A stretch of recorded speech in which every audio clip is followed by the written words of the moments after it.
एक संस्था है जिसका नाम है forum for democratic leaders in Asia Pacific, और इसके बारे में कहा जा रहा है कि this is a non profit organisation established in 1994 with the mission to promote democracy in Asia Pacific reason.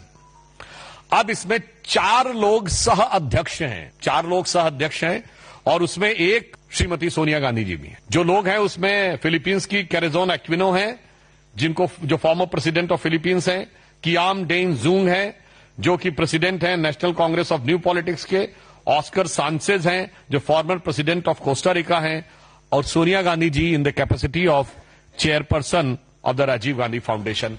ये आप देख सकते हैं। ये फोरम काम क्या कर रहा है, अब आप देखिए ये भारत के बारे में क्या कह रहा है। Turn the system of governance upside down towards the sustainable democracy, यानी भारत में कह रहा है कि लोकतांत्रिक व्यवस्था खत्म हो रही है। अब देखिए पाकिस्तान के बारे में क्या कह रहा है।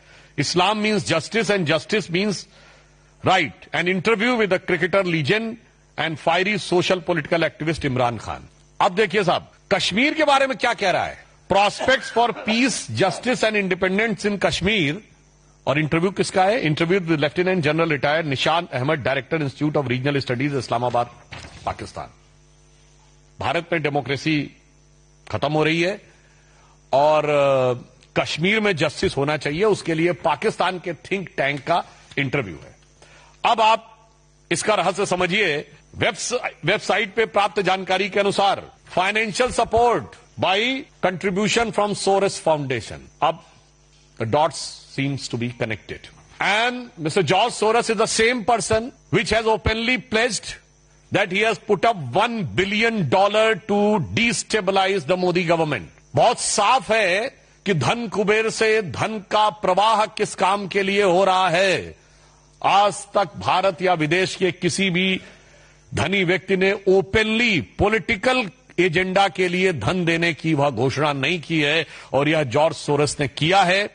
इसलिए हम इस गंभीर विषय को उठाना चाहते थे, जिसके लिए नियम 267 के तहत नोटिस हमारी तरफ से था। श्री लक्ष्मीकांत वाजपेयी जी जो मुख्य सचेतक हैं भाजपा के, वो थे। कविता पाटीदार जी थीं।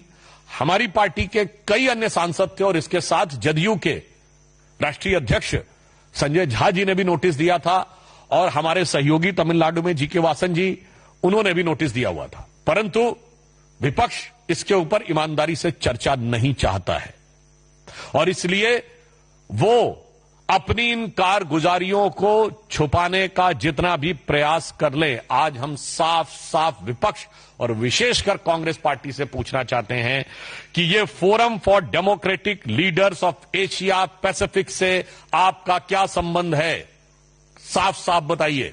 और इसमें जिस प्रकार से भारत विरोधी और पाकिस्तान समर्थक बातें कही जा रही हैं, वो आपकी सहमति से हैं या आपकी दुरभिसंधि के साथ हैं। With your cognizance and coherence we want a clear cut answer. Third, इसमें क्लियर कट कहा गया है कि इस फोरम की फंडिंग जॉर्ज सोरस से हो रही है, सोरस फाउंडेशन से है, जिसके एक नहीं अनेक व्यवस्थित उदाहरण मौजूद है। जो उस दिन आपको अन्य प्रेस कॉन्फ्रेंस में भी बताया गया था कि सलील शेट्टी जो कि उनकी फाउंडेशन के वाइस प्रेसिडेंट भी हैं, राहुल गांधी जी के साथ उनकी फोटो उपलब्ध है, जो वो अपनी तथाकथित भारत जोड़ो यात्रा में चल रहे हैं।